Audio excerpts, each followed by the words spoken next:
目前罗西亚甲乌克兰的战事到当时要战袂煞，不过外国媒体就报道讲，川普的政府的官员捌甲乌克兰提出结束战争的机密文件，这内容包括美国可能承认克里米亚是罗西亚的，而且禁止乌克兰加入北约。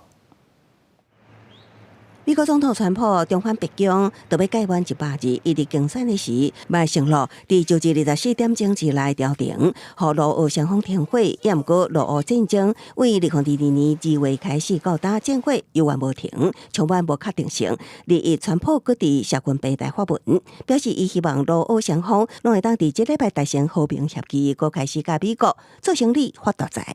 根据外国媒体报道，川普政府的高层捌伫17向乌克兰提出结束战争的机密提案，内容包括美国可能承认伫2014年和罗西亚并吞的克里米亚属于罗西亚，搁禁止乌克兰加入北约。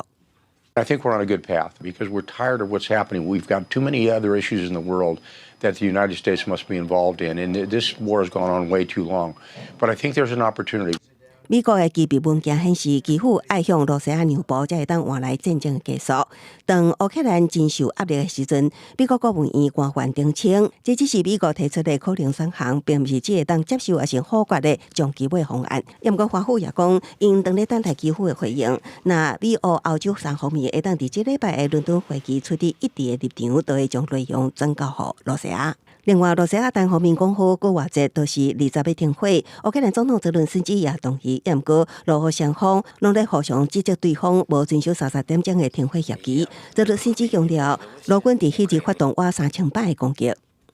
Та я залишуся при своїй думці стосовно цього перемир'я, що це чисто, щоб показати на весь світ, що ніби вони йдуть на якісь кроки, на якісь, роблять якісь поступки для нас. Насправді, то, як бачимо по лінії фронту, нічого, в принципі, так і не змінилось. Тобто, я думаю, це чистої води брехня, так як і було до цього раніше.